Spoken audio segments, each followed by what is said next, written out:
Halo, selamat siang semuanya. Selamat datang di Eco Conscious Talk sesi ketiga. Kali ini kita kembali lagi dengan tema Behind Purpose Driven Brand and Movement. Saya dengan Bobby, yang hari ini kita akan berbicara dan juga membahas apa itu Behind Purpose Driven Brand and Movement bersama dengan Quality Trade Shop dan juga dengan Rapo Indonesia dengan pembahasan terkait dengan visi dan juga misi keberlanjutan dan juga gerakan yang ada di balik brand dan juga merek seperti dari Quality Trade Shop dan juga Rapo Indonesia. Sebelumnya di Eco Conscious Talk seri 1 dan juga 2, kita telah bertemu dan juga berbicara dan juga berbincang terkait dengan beberapa figur yang luar biasa yang tentunya membahas upaya-upaya dan juga hal-hal yang berkelanjutan baik dari sisi bisnis dan juga individu. Yang tentunya pada akhirnya juga di sini kita nantinya akan berbicara dan juga menggaungkan apa itu misi perubahan dan juga melalui praktik bisnis maupun tindakan dari setiap individu tersebut. Hari ini conscious consumption masih menjadi pembahasan menarik bagi kita sebagaimana riset dari sustainability yang menunjukkan bahwa 49% dari konsumen akan mengurangi pembelian dari merek yang tidak bisa membuktikan bahwa mereka adalah brand yang memang sustainable. Hal ini menyoroti pentingnya di mana konsumen membuat keputusan berdasarkan informasi dan juga bagaimana mereka menyebarkan informasi terkait dengan bagaimana si brand ini memberikan dampak melalui praktik berkelanjutan dari produk yang mereka beli dan juga proses dari setiap supply chain yang ada di dalam brand tersebut. Kali ini saya sudah bersama dengan Kak Noe dari Chief Operating Officer dari Rapi Indonesia. Iya, Halo, selamat siang Kak. selamat siang. Saya panggilnya apa nih? Mas Bobi, Kak Bobi, atau Bobby aja Kak boleh. Bobi? Oke, halo selamat siang Kak Bobi. Kak Bobi aja deh, kayaknya lebih. Oke. Oke, Nah, Rapi Indonesia adalah sebuah perusahaan yang menjual produk seperti tote bag, kemudian tas laptop dan masih banyak lagi ya, betul. Kak Noe. Dan dengan menerapkan proses produksi yang berkelanjutan dan tentunya juga dengan mendaur ulang sampah plastik sekaligus mendukung pemberdayaan perempuan. Nantinya kita akan berbicara lebih lanjut siapa itu Rapo Indonesia dan juga bagaimana brand Rapo Indonesia ini mereka memberikan dampak nyata bagi sosial ekonomi ya tentunya Betul sekali. dan juga tentunya berkaitan dengan bagaimana mereka memiliki dan juga memberikan dampak positif bagi lingkungan gitu ya. Oke, selain dari Kak Noe, dari Rapi Indonesia, kita juga kedatangan teman-teman kita dari Quality Trade Shop. Ada Kak Chandra Dwi Febriana. Iya, selamat sore Mas Bobi. Selamat sore. Quality Trade Shop sendiri adalah e-commerce yang memungkinkan konsumen untuk mengetahui proses dan juga perjalanan produk dalam membuat pilihan yang terinformasi. Jadi dengan menggunakan Quality Trade Shop sendiri, nantinya teman-teman di sini bisa menemukan produk-produk yang memang bebas dari deforestasi dan juga menemukan produk yang memang bisa dikatakan sebagai produk yang sustainability dengan menekankan pada zero forced labor dan juga praktik-praktik yang berkelanjutan. Selain itu, Quality Trade Shop juga memungkinkan konsumen untuk berkontribusi dan juga membuat dampak yang secara langsung dengan menghargai serta memberikan dampak langsung kepada produsen, pada umumnya di sini adalah petani, dengan memberikan dan juga menggunakan fitur tip the producers. Oke, kita mungkin awali dengan hal yang lebih mudah untuk bisa kita diskusikan ya. Oke, mungkin berawal dari Rapo Yes. Indonesia, boleh diceritakan nggak sih Mbak Noe, siapa itu Rapo Indonesia, kemudian bagaimana Rapo Indonesia ini memberikan dampak nyata bagi sosial ekonomi gitu ya? Mungkin boleh diceritakan. Oke, cerita sedikit tentang Rapo Indonesia. Jadi Rapo Indonesia adalah social enterprise, bisnis sosial, di mana kita transform single use plastik. Biasanya teman-teman lebih akrab dengan istilah kantong kresek atau asoy. Terus kita kumpulkan dan ubah menjadi berbagai produk fashion seperti tas, tote bag, laptop sleeve, dan berbagai macam lainnya. Terus kita juga punya lanyard dan notebook, di mana dalam proses pembuatannya kita berkolaborasi dengan perempuan prasejahtera. Nah, kalau di Makassar sendiri kita bekerja sama dengan perempuan prasejahtera di Kampung Nelayan Untia. Nah, kalau di Depok kita bekerja sama dengan Perempuan Prasejahtera di Cilodong, Depok. Jadi Rapo kita sebagai usaha sosial selalu berusaha untuk menyeimbangkan ketiga poin, di mana ketiga poin ini adalah profit, profit karena again kita sebagai bisnis, terus kita juga fokus ke planet, di mana kita transform single use plastik, dan kita juga mau berkontribusi untuk mengurangi sampah kantong plastik agar tidak berakhir di TPA maupun di lautan. Dan terakhir ke people. Nah, people di sini kami banyak fokus ke perempuannya. Seperti itu kurang lebih penjelasan singkatnya. Kalau dari penjelasan Kak Noe tadi, dari Rapo Indonesia, bisa kita katakan bahwa Rapo Indonesia adalah sebuah perusahaan atau entitas bisnis yang memang memiliki purpose atau sebuah tujuan gitu ya, Kak Noe.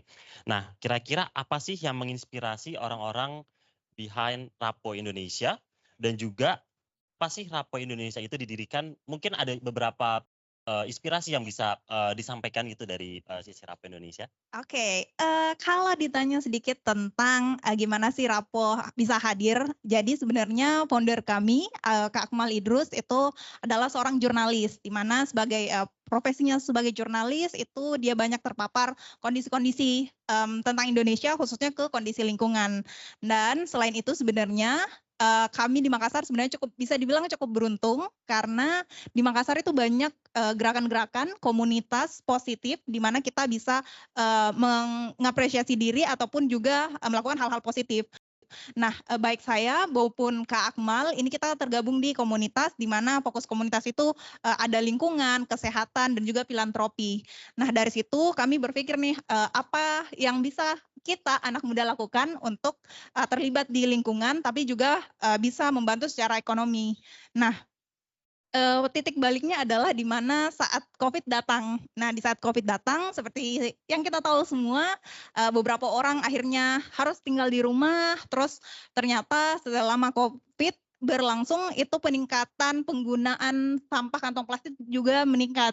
Karena semakin banyak juga orang melakukan delivery food ya, kayak gitu. Nah, sebenarnya dari situ akhirnya Kak Akmal memulai R&D pertama Rapo dengan menggunakan hal sederhana dan juga memanfaatkan single use plastik. Jadi kayak akhirnya kita memilih fokus ke single use plastik dan memilih perempuan sebagai fokus sosial kami, di mana memang kami ingin memberikan opsi pekerjaan ke perempuan, di mana mereka bisa tetap melakukan tugas domestiknya sebagai seorang ibu, seorang istri mungkin, tetapi juga bisa mendukung perekonomian keluarganya. Seperti itu.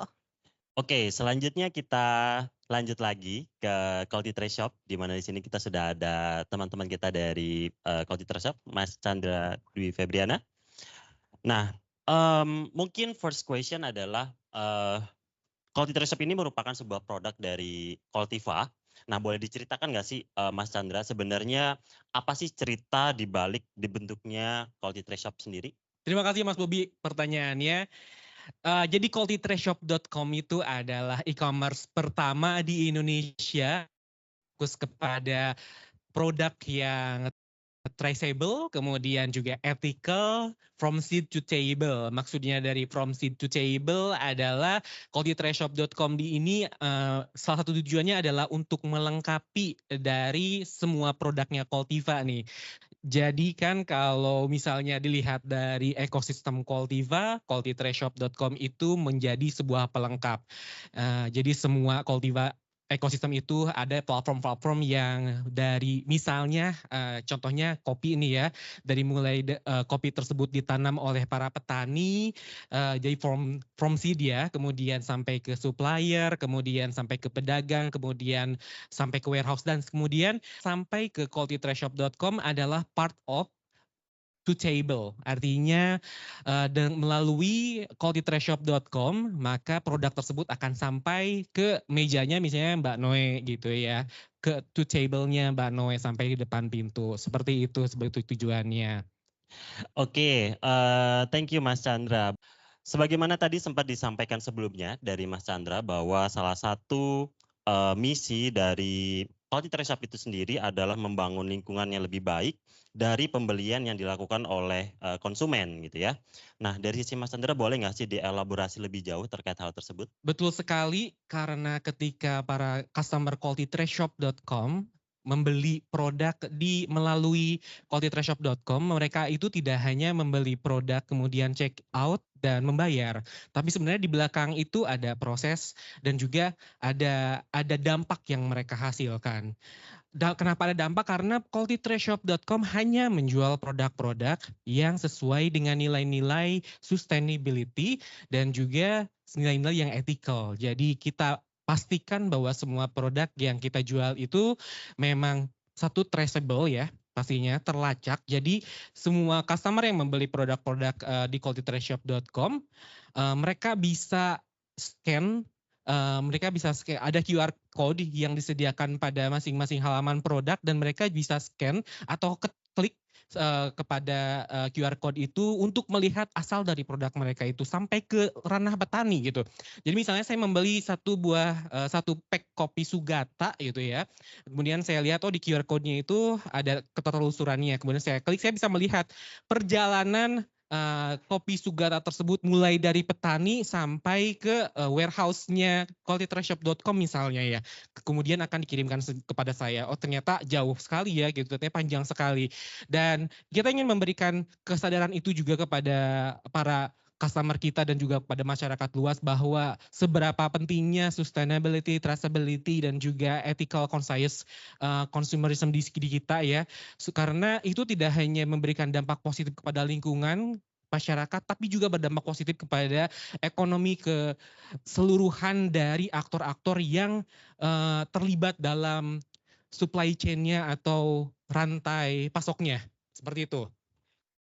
Oke, kalau tadi sempat dibahas dan juga dimention terkait dengan ketertelusuran atau traceability dari sebuah produk, terutama yang memang itu menjadi sebuah brand purpose dari Quality Trade Shop ya, Mas Chandra. Nah, lalu menurut Mas Chandra sendiri, kenapa sih traceability atau ketertelusuran pada supply chain ini menjadi sebuah hal yang penting, terutama bagi end consumer itu sendiri? Oke, kalau dari kacamata end consumer itu sangat penting. Seperti tadi juga dimention sama Mas Bobi bahwa sustainability, ethical practice dan juga traceability itu juga sangat berperan secara langsung kepada banyak hal ya, tidak cuma secara financial tapi juga secara ekosistem dan lain-lain ya. Dan sebagai end consumer juga sebenarnya consumer itu berhak untuk mengetahui dari mana barang yang mereka purchase itu berasal. Seperti misalnya saat ini nanti ya, Mbak Noe nanti check out kopi Sugata gitu ya, atau misalnya beli aluan gitu melalui qualitytrashshop.com, Mbak Noe akan mengetahui, akan bisa mengakses perjalanan barang tersebut, produk tersebut mulai dari petani, pengolahan sampai ke mejanya Mbak Noe. Kenapa harus seperti itu? Karena ketika suatu barang, satu produk itu mengklaim bahwa saya barang atau produk punya kita itu sustainable loh, berkelanjutan loh gitu ya. Tapi itu tuh tidak semata hanya klaim saja gitu. Salah satu untuk bisa memverifikasi bahwa memang barang tersebut atau produk tersebut memenuhi standar sustainability adalah ya harus traceability, harus bisa dilakukan perlacakan gitu ya, barang tersebut berasal dari mana, dan itu bisa ensuring gitu ya bahwa memang barang tersebut sustainable dan asalnya tepat. Misalnya kan ibaratnya pasti Mbak Noe juga nggak mau beli kucing dalam karung kan ya, yang tidak tahu asalnya dari mana, seperti itu. Selain itu kalau dari sisi industri ini Mas Bobi itu juga cukup penting dari sisi industri dan brand, bukan cukup penting lagi tapi sangat penting sekali, karena dari yang tadi dari prolog Mas Bobi sempat utarakan bahwa ketertelusuran dan sustainability dan juga hal-hal tersebut itu berdampak langsung terhadap performa tidak hanya brandnya tapi juga finansialnya, dan juga itu akan berdampak langsung kepada semua aktor yang terlibat pada rantai pasokan barang tersebut. Nah, contohnya ya misalnya kopi, berarti yang terlibat kan berarti ada petani, kemudian juga ada pedagang, kemudian ada pedagang agri input atau saprotan, sampai ke pemilik brand tersebut. Seperti itu Mas Bobi, semoga bisa menjawab. Oke, menarik ya terkait tadi, pentingnya traceability dalam sebuah, supply chain terutama dari sisi, mungkin tadi sempat saya coba, garis bawahi salah satu poin penting dari, ketertelusuran atau traceability itu adalah sebagai sebuah proof bahwa produk tersebut itu memang, sustainable ya. Lalu yang poin kedua adalah, kita bisa memberikan, impact secara langsung terhadap aktor-aktor yang ada di dalam, rantai pasok tersebut gitu ya.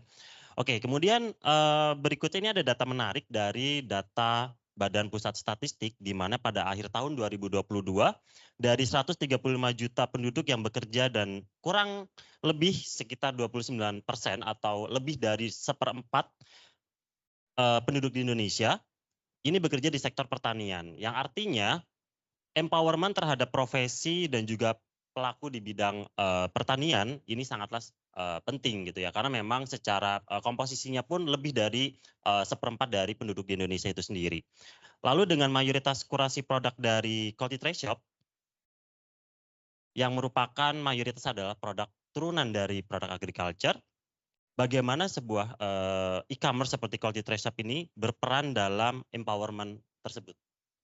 Iya betul sekali Mas Bibi bahwa qualitytrashshop.com sangat berperan dalam empowerment tersebut. Mulai dari kurasi produknya, jadi hanya produk yang traceable dan juga ethical yang bisa masuk ke dalam qualitytrashshop.com.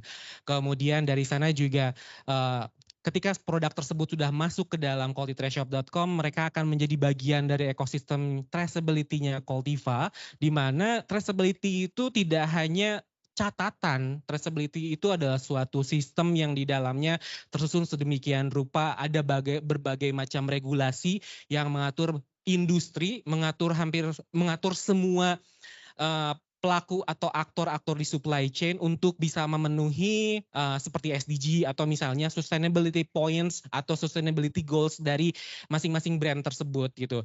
Jadi we are empowering our customer, but we are also empowering our seller as well.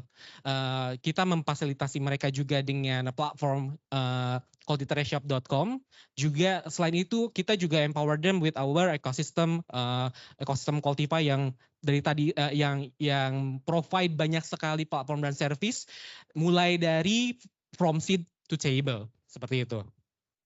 Oke, terima kasih, Mas Chandra terkait tadi penjelasan, bagaimana Quality Trade Shop berperan dalam, empowerment, terutama dari empowerment, petani ya. Oke, lanjut ke Kak Noe. Kalau tadi sempat disampaikan bahwa salah satu, produk yang memang bukan produk ya, tapi mungkin, fokusnya itu adalah berfokus pada single use plastik dan sempat dijelaskan juga. Yes, betul. Nah, karena di luar sana sebenarnya banyak sekali pengumpulan plastik yang hanya berfokus pada, PET dan juga HDPE. Betul. Nah, apa sih yang sebenarnya Kanoe dan teman-teman di, Rapo lakukan, dengan plastik-plastik tersebut sih sebenarnya gitu ya? Karena mungkin, pasti pengolahannya, ada banyak sekali gitu ya secara Yes. output. Nah Iya. mungkin boleh dijelaskan? Oke, kalau ditanya gimana sih sebenarnya proses plastik yang terjadi di Rapo Indonesia, sebenarnya prosesnya cukup panjang. Cukup panjang karena, satu kita betul-betul terlibat dari hulu ke hilir. Yang pertama pasti, kita collecting dulu. Nah proses collecting ini, kami tidak sendiri, kami juga berkolaborasi. Kalau di Makassar kami banyak berkolaborasi dengan laundry, karena kan, kita ketahui bersama kalau laundry itu ketika orang mau bawa, laundry-nya nih mereka pakai bawa plastik kan ya, tapi ketika selesai dicuci pasti mereka dapat plastik baru. Sehingga plastik yang ini kita ambil, kita kumpulkan, terus kalau di Depok kita banyak bekerja sama dengan bank sampah, baik bank sampah unit maupun bank sampah induk. Terus setelah itu, setelah collecting kita masuk nih di proses pencucian. Di beberapa plastik kan memang kami terima dalam kondisi kotor, jadi itu memang harus dicuci dulu.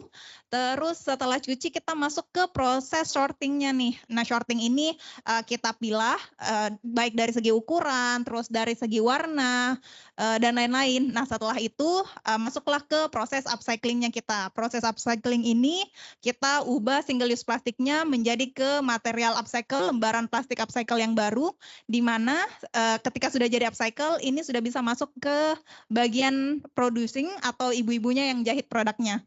Setelah itu, sebelum producing ada proses juga yang dilewati, yaitu proses designing dari produknya. Setelah itu designing, producing, terus nggak lama kita masuk ke proses marketingnya.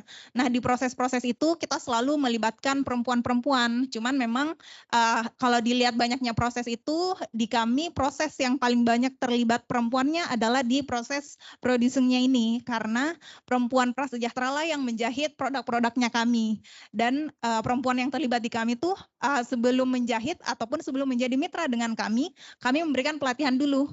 Jadi perempuan ini awalnya adalah orang-orang yang tidak ibu-ibu yang tidak bisa menjahit, terus dikasih pelatihan dan setelah pelatihan mereka bermitra dengan kami. Seperti itu sih Kak prosesnya.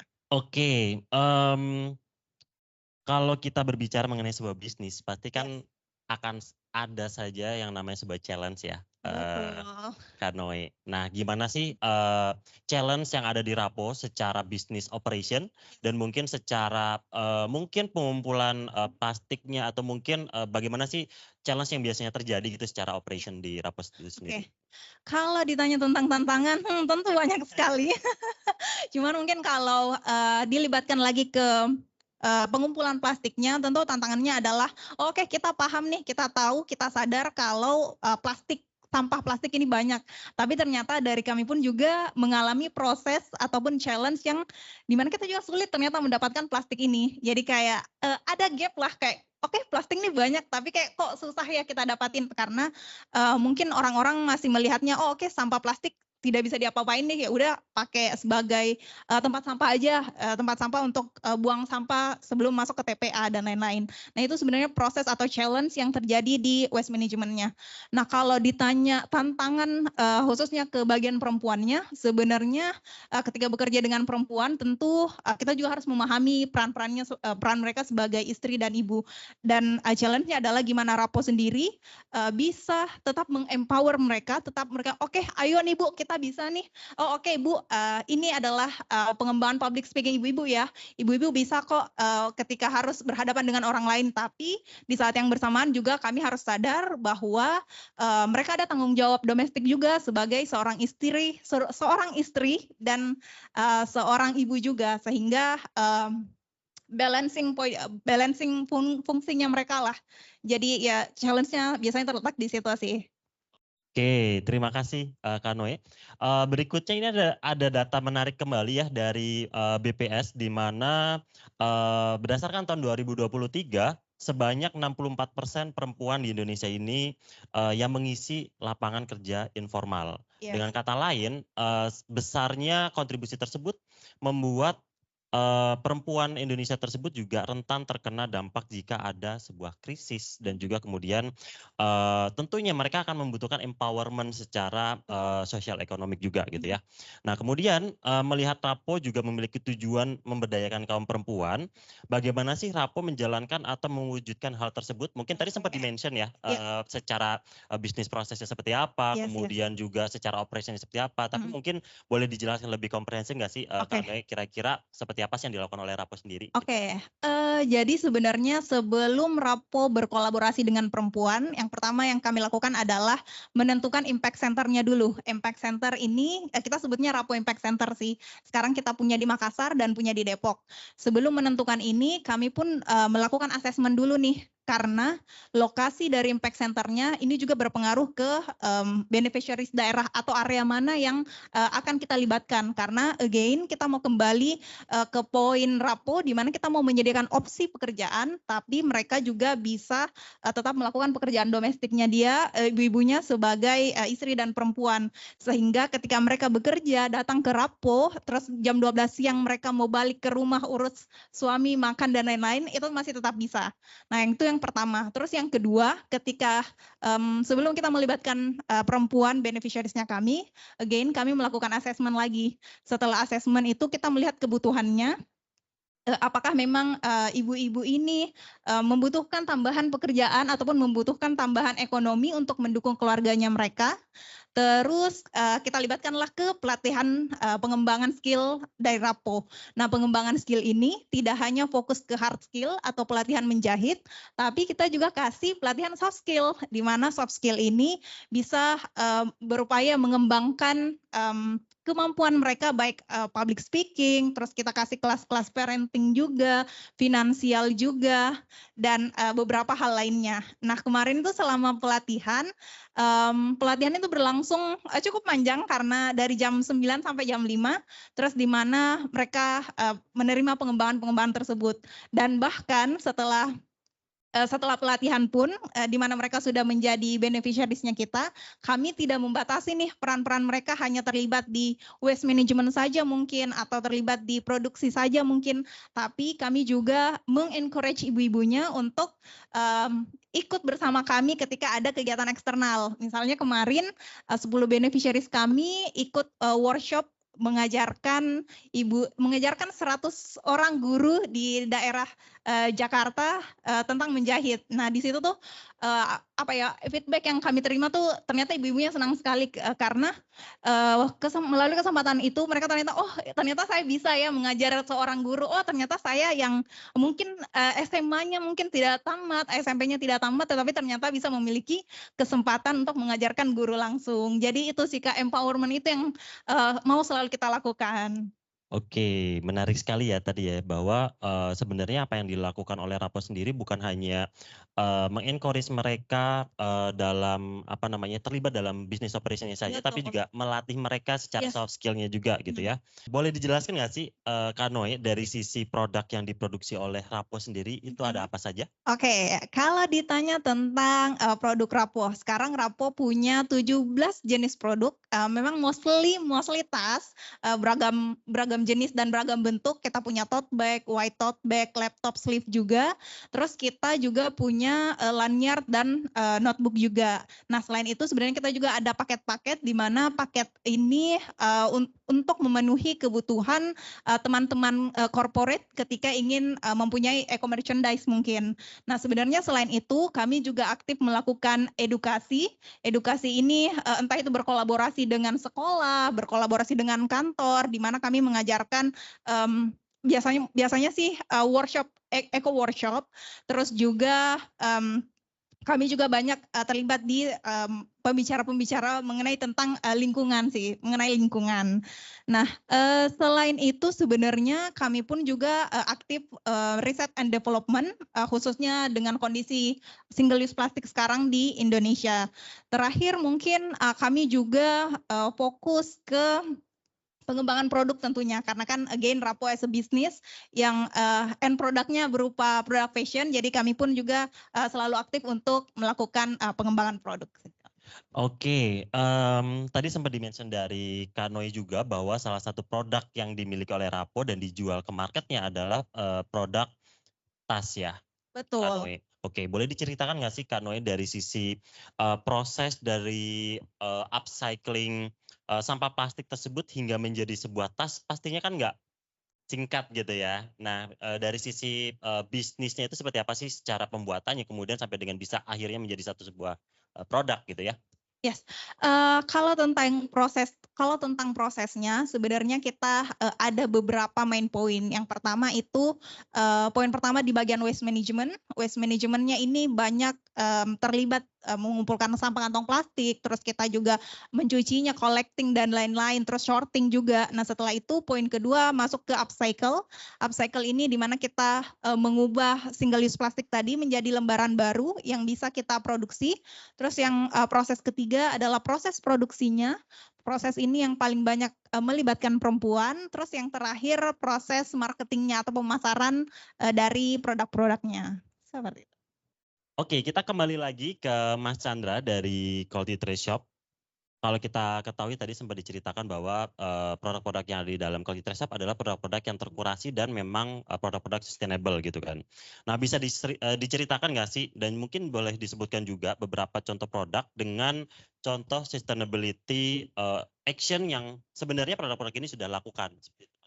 Oke, sangat menarik pertanyaannya karena ada beberapa produk di qualitytrashshop.com yang benar-benar memberikan proof bahwa mereka melakukan empowerment, kemudian juga sustainability-nya juga verified gitu ya. Contohnya adalah Aluan, di mana Aluan adalah salah satu sellernya kita yang menjual VCO atau virgin coconut oil, dan dia tidak cuma berorientasi kepada bisnis, tapi juga empowerment kepada stakeholder of the seller ya, artinya ada para petani yang terlibat di dalamnya, kemudian juga Aluan empowering para petani tersebut dengan memberikan capacity building, pelatihan-pelatihan, kemudian selain itu juga dari CSR juga mereka sangat peduli lingkungan, terbukti kalau misalnya melihat dari apa yang sudah dilakukan Aluan itu seperti kemarin ada kepedulian kepada habitat penyu atau ya di habitat penyu di laut. Kemudian ada juga Jika, salah satu seller coklat kita. Dia juga sama, jadi tidak hanya berorientasi kepada profit dan juga bisnis, tapi juga keberlangsungan dari supply chain aktornya yaitu para petani. Jadi mereka mereka sangat peduli kepada para petaninya, melakukan capacity building juga, melakukan pelatihan. Lalu kita juga ada seller namanya Sugata dari Aceh. Seller tersebut juga tidak hanya sourcing produk kepada para petani, tapi juga mereka melakukan banyak hal untuk empowering para petaninya, seperti ada training and coaching dari kepada petani-petani tersebut, kemudian juga ada kemudahan akses kepada sarana produksi pertanian seperti pupuk, bibit dan lain-lain, dan juga kami ensure bahwa semua seller yang tergabung di qualitytrashshop.com itu sudah pasti traceable, kemudian memenuhi ethical produk juga, itu jadi tidak hanya 100% berorientasi kepada profit, tetapi juga memperhatikan keberlanjutan para aktor rantai pasok mereka. Salah satu fitur yang paling penting di Quality Trace Shop itu sendiri adalah fitur tip the producers gitu ya. Nah, mungkin dari Mas Chandra boleh nggak sih diceritakan sebenarnya apa sih fitur tip the producers tersebut yang ada di dalam Quality Trace Shop? Baik. Fitur tip the producer itu adalah salah satu kesempatan untuk semua pelanggan qualitytrashshop.com, juga audiens qualitytrashshop.com untuk bisa memberikan apresiasi dan dampak langsung kepada para petani yang tergabung dalam ekosistem dari Qualtiva dan qualitytrashshop.com. Jadi fitur tersebut bisa digunakan oleh para customer qualitytrashshop.com yang ingin memberikan tip langsung kepada para petani, dan tip tersebut akan langsung disalurkan kepada petani. Dan ini seperti kita ketahui bahwa banyak sekali petani-petani di Indonesia ini yang masih hidup di bawah taraf yang layak ya Mas Bobi ya, dan itu memberikan insight bagi kami bahwa kita memang sudah saatnya bergerak juga, dan salah satu salah satu kesempatannya adalah dengan menggunakan fitur tip the producer, dan itu sangat mudah sekali, tinggal kunjungi website qualitytrashshop.com, kemudian cek di bagian landing page tip the producer, dan dari sana bisa mulai memberikan dampak langsung melalui tip the producer. Oke, sudah cukup clear ya tadi terkait dengan story behind tip the producers yang merupakan salah satu fitur dari Quality Trace Shop itu sendiri gitu ya. Oke, mungkin last question untuk Kak Noe. Ya, Rapo kan dari awalnya itu adalah dibentuk di Makassar ya, Kak Noe ya? Betul, kami asli Makassar. Oke, kemudian melakukan ekspansi ke Jakarta. Yes. Dan boleh tahu nggak sih Kak Noe, rencana ke depannya Rapo sendiri akan seperti apa sih? Oke, Gitu ya? Jadi yes teman-teman betul, Rapo Indonesia kami aslinya Makassar, jadi saya pun juga asli orang Makassar. Terus Rapo Indonesia itu dibentuk di tahun 2020. Nah April 2023 kemarin kami mereplikasi apa yang kami kerjakan dari Makassar ke Depok, di mana kami value dan poin-poin yang kami kembangkan yang sudah terjadi di Makassar juga kami lakukan kembali di Depok, di mana again kami fokus ke lingkungan, tetap di single use plastik, dan juga mengempower perempuan prasejahtera di daerah Cilodong. Kemarin kita sudah memberikan 12 pelatihan ke 12 perempuan, di mana dari 12 itu 8 orang bermitra dengan kami. Kalau ditanya tentang rencana selanjutnya, tentu kami ingin fokus ke area Jabodetabek dulu, di mana kami ingin memenuhi kebutuhan customer kami, di mana kan sebenarnya 90% dari customer-nya Rapo adalah company yang membutuhkan eco-merchandise dan company-company yang memang mempunyai value yang sama dengan Rapo, entah itu value di lingkungan, di pemberdayaan perempuan, ataupun di keduanya, atau company-company memang yang ingin added value ke company-nya mereka. Jadi kami mau fokus ke situ, sehingga dampak yang kami bisa berikan akan lebih banyak lagi ke ibu-ibunya, dan juga bisa kami kembangkan lagi ke kota-kota lain seperti Surabaya, Bali mungkin. Seperti itu. Oke, rencana ke depannya pastinya akan ekspansi jauh lebih luas Betul, lagi ya. amin, Oke, amin. Oke, terima kasih Kak Noe. Mungkin boleh Sama-sama. lanjut ke Mas Chandra. Kemudian dari sisi Quality Trace Shop, apa sih fokus dan juga rencana Quality Trace Shop ke depannya? Kalau tadi kan sudah dari Rapo ya, mungkin sekarang dari Quality Trace Shop itu sendiri seperti apa sih? Baik, karena qualitytrashshop.com ini kan kita bisa dibilang bahwa kita belum lama ya, kita baru berdiri tahun 2022. Jadi fokus kita saat ini adalah pastinya untuk ekspansi target market kita gitu. Kemudian juga memberikan lebih banyak pemahaman kepada audiens kita terkait dengan traceability dan juga ethical shopping behavior juga. Dan juga untuk dari fokus bisnis pastinya kita ingin menambah juga untuk seller-seller yang bisa tergabung di qualitytrashshop.com, dan pastinya seller-seller tersebut memang harus memenuhi beberapa faktor terkait dengan sustainability, traceability, dan juga ethical shopping tersebut ya. Jadi fokus kita masih di sana untuk di beberapa waktu ke depan, Mas Bobi. Oke, last but not least untuk Quality Trace Shop sendiri ke Mas Chandra. Selama Eco Conscious Week, Quality Trace Shop ini saat ini sedang punya promo-promo yang sedang berlangsung itu apa saja, dan juga penawaran menarik apa saja yang terdapat di dalam rangkaian acara Eco Conscious Week, mungkin boleh diceritakan ya. Iya, betul sekali Mas Bobi. Selama acara Eco Conscious Week ini kita ada 3 promo di qualitytrashshop.com. Pertama ada free shipping, jadi free ongkos kirim untuk transaksi di qualitytrashshop.com. Yang kedua ada sustainable gift box, di mana kami mengkurasi produk-produk yang keren dan bisa dibeli secara bundling dengan gift box yang khusus, juga dengan harga yang lebih terjangkau pastinya. Kemudian yang ketiga, semua transaksi akan mendapatkan free coffee drip. Jadi transaksi sekarang di qualitytrashshop.com akan mendapatkan promo-promo tersebut. Syarat ketentuan berlaku. Seperti itu Mas Bobi. Oke, terima kasih Mas Chandra dan juga Kak Noe untuk sharing-sharing cerita inspiratif dari setiap produk, baik itu dari Rapo maupun dari Quality Trace Shop Indonesia. Dan semoga apa yang tadi sempat disampaikan mendorong dan juga mengencourage target marketnya terutama di Indonesia untuk lebih memulai gaya hidup yang tentunya berkelanjutan gitu ya. Sampai ketemu di lain kesempatan. Terima kasih. Saya Bobi Hermawan Arifin selaku moderator kita hari ini. Sampai ketemu di kesempatan kita selanjutnya dan have a good day. Thank you semuanya.